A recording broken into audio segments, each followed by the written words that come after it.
अस्सलामुअलैकुम, it's me doctor Warda Sikandar. Welcome to health and happiness with doctor Warda Sikandar. एक नए episode के साथ, एक नए मेहमान के साथ, एक नए टॉपिक के साथ। आज हम जिस टॉपिक पे बात करने जा रहे हैं वो है इमोशनल स्टेबिलिटी।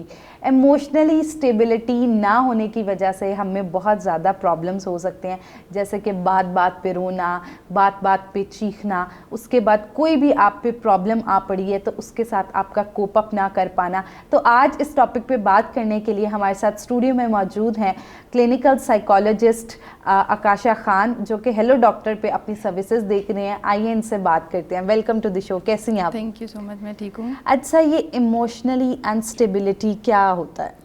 देखिए, इमोशनली अनस्टेबिलिटी होती है कि जब आपको अपने इमोशंस पे कंट्रोल नहीं है। एक पर्सन को जब अपने इमोशंस पे, अपने एहसासात और फीलिंग्स पे बिल्कुल ऐसा ही है कि हम लोग कहते हैं कि बैठे बैठे डिप्रेशन हो गया, बैठे बैठे एंजाइटी होगी, तो that mean this is a root cause. This is the root cause. अच्छा, एक्चुअली हमारे पास ये कौन से एरिया को जो है वो अफेक्ट करता है? देखिए, अगर आप इमोशनली स्टेबल हैं, अगर आप अपने इमोशंस को अनस्टेबिलिटी के साथ नहीं कर पाते हैं, तो डेफिनेटली सबसे पहले तो ये आपकी परफॉर्मेंस को इफ़ेक्ट करेगा। ठीक है, आप अगर वर्क प्लेस पे हैं, अगर आप स्टूडेंट हैं, तो सबसे पहले आपकी परफॉर्मेंस इफ़ेक्ट होगी।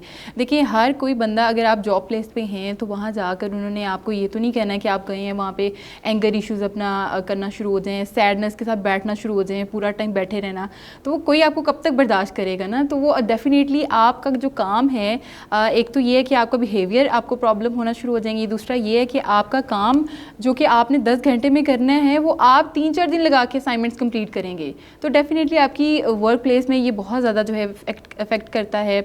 उसके साथ आपकी फ़िज़िकल पेन, फिज़िकली आप होना शुरू हो जाते हैं, नहीं बैठ के थक जाते हो। जाहिर सी बात है, आप एक इमोशन में रहते हो, डिप्रेस रहोगे, सैड रहोगे, या बहुत ज़्यादा उस तरह से एग्जैजरेट कर दोगे, तो बहुत से लोग जो हैं वो फिज़िकल सिम्टम्स अपने कंप्लेन करना शुरू हो जाते हैं।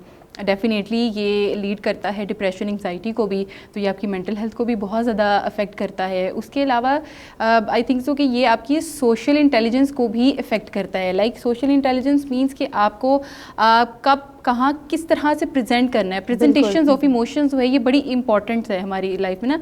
आप वर्क प्लेस में किसी और तरह से प्रेजेंट करते हो, आप पर्सनल लाइफ में किसी और तरीके से करोगे, और फिर जब आप सोशल गैदरिंग में तो आपने किसी और तरीके से करना है। तो दैट इज़ वेरी इंपॉर्टेंट कि आपकी सर्वाइवल के लिए, आई थिंक सो कि this is the very important thing कि आपने सोशली कैसे अपने आप को ग्रूम करना है, किस तरह से करना है। उसमें अगर आपको इमोशंस पे कंट्रोल होगा तो ही आप अच्छे से वेल ग्रूम उसमें कर सकते हो, अदरवाइज़ आपके लिए बहुत प्रॉब्लम हो सकती हैं। बिल्कुल एग्जैक्टली कि दैट मीन कि ये हमारे वर्क पे बहुत ज़्यादा इम्पेक्ट डालता है। अच्छा, क्या सिम्टम्स हो सकते हैं? किस तरह हमें पता लगेगा कि हम लोग इमोशनली स्टेबल हैं या अनस्टेबल हैं? अच्छा, ये तो सबसे पहले तो जो पर्सन इमोशनली स्टेबल होगा उसकी सबसे जो बेस्ट बात होगी वो ये होगी कि वो बात करेगा। ठीक है, उससे पता होगा कि मैंने बात करनी है। आपने बहुत सारे लोगों को देखा होगा कि वो सप्रेस हो जाते हैं अपनी इमोशंस को, फीलिंग्स को। मैं ये कहना चाह रही हूँ लेकिन मैं नहीं कह पा रही ना, ये चीज़। तो जो सबसे इमोशनली स्टेबल पर्सन होगा वो बहुत ज़्यादा टॉकेटिव होगा। उसको अपने इमोशंस के बारे में कि मैं ये फ़ील कर रहा हूँ या कर रही हूँ, वो एक्सप्रेशन उसका ज़रूर होगा। उसके अलावा ये हो सकता है कि वो नो कहना उसको आता है। आपको पता है बहुत सारे लोगों का प्रॉब्लम ये है कि वो इनकार नहीं कर सकते, उनको आता ही नहीं है, ठीक है, इनकार करना। तो उनको ये चीज़ें, जब आपको नो कहना आ जाए, ये नहीं है कि मैं आपको ये कह रही हूँ कि आप बहुत ज़्यादा इनकार ब्लंट होके कर दें, लेकिन एक आप असर्टिव वे में रह के आप इनकार कर सकती हैं। तो जब इस तरह से लोग करना शुरू होते हैं तो एक ये बहुत इंपॉर्टेंट होता है। उसके साथ साथ उसकी कम्युनिकेशन बहुत स्ट्रॉन्ग होती है। उसकी आप देखेंगे कि जो इमोशनली स्टेबल होगा, वट उसके साथ कोई भी इशू चल रहा हो, डिप्रेशन है, एंगर है, कुछ भी चल रहा हो, लेकिन वो बहुत ज़्यादा आपको अपने सोशल सराउंडिंग में बहुत ज़्यादा एक हैप्पी और उसकी सबके साथ बनती होगी। तो ये एक बहुत प्लस पॉइंट है कि उसकी कम्युनिकेशन बड़ी स्ट्रॉन्ग उसमें रहती है। तो ये बहुत सारी चीज़ें हैं। तो ये इस तरह से आई थिंक सो। क्या एग्जैक्टली आपने बड़ी ज़बरदस्त बात की कि हमारे यहाँ दैट मीन कि इसको बढ़ाने वाले, ट्रिगर करने वाले भी हम खुद ही होते हैं। अच्छा, अब अगर कोई पर्सन है वो इमोशनली अनस्टेबल है, तो being a psychologist what you suggest कि वो किस तरह अपने इमोशंस जो हैं उनके साथ बआसानी कोप अप कर सकता है? अच्छा, सबसे पहले तो मैं यही कहूँगी कि इमोशनली अगर आपने अपने आप को स्टेबल करना है तो उसके लिए कैथारसिस बहुत ज़रूरी है। आपका एक्सप्रेस करना बहुत ज़रूरी है। देखिए, आप कब तक अपनी इमोशंस को या अपनी चीज़ों को अंदर रख सकते हैं। अगर आप किसी नलके के नीचे कोई टप रख दें या कुछ भी इस तरह की चीज़ रख दें तो एक टाइम ऐसा आएगा कि वो बाहर आना शुरू हो जाएगा। तो इमोशंस भी इसी तरह से ही होती हैं। अगर आप उसको बहुत अरसे के लिए अपने अंदर रखेंगे तो वो बहुत ही किसी फ्रस्ट्रेशन की सूरत में निकल सकता है, एंगर की या किसी भी साइकोलॉजिकल प्रॉब्लम की सूरत में निकल सकता है। तो इसलिए इमोशंस को एक्सप्रेस करना बहुत ज़रूरी है। उसको हेल्दी वे में आप एक्सप्रेस कर सकती हैं।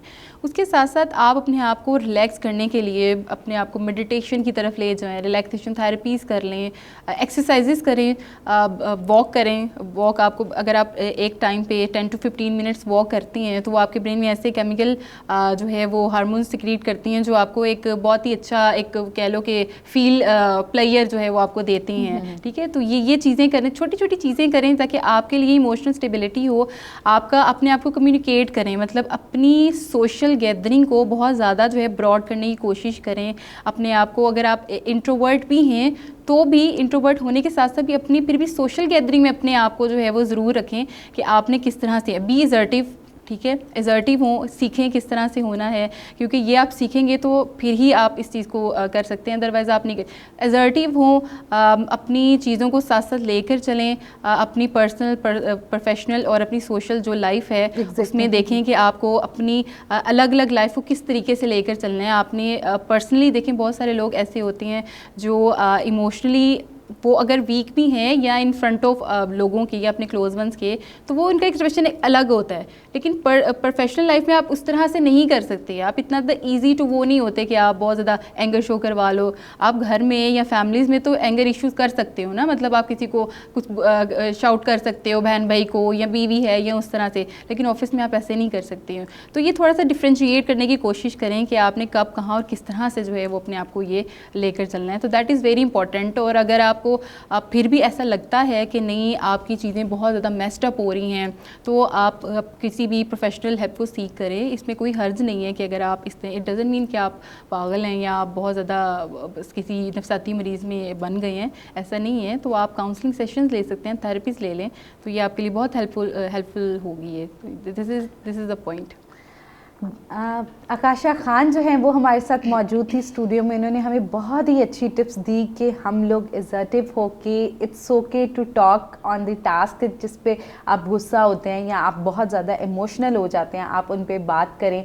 आप अपने फ्रेंड सर्कल में बातें शेयर करें और कोशिश करें कि अपनी वर्क प्लेस पे जो है वो इमोशनली स्टेबल रहें। अगर आप इमोशनली स्टेबल नहीं होंगे तो कल को आप एंजाइटी, डिप्रेशन और इस तरह के मर्ज में जो है वो शुमार हो सकते हैं। उसके अलावा इन्होंने हमें बहुत ही ज़बरदस्त बात की कि अगर आप इस चीज़ के साथ नहीं कोप अप कर पा रहे, आप इमोशनली अनस्टेबल होते जा रहे हैं और आप इस चीज़ को नहीं खुद से कंट्रोल कर पा रहे, तो आपको चाहिए आप फ़ौरन अपने किसी करीबी जो है वो क्लिनिकल साइकोलॉजिस्ट को कंसल्ट करें। उसके अलावा अब आप घर बैठे काउंसलिंग सेशन ले सकते हैं हमारे हेलो डॉक्टर के फोरम पे मौजूद डॉक्टर्स से।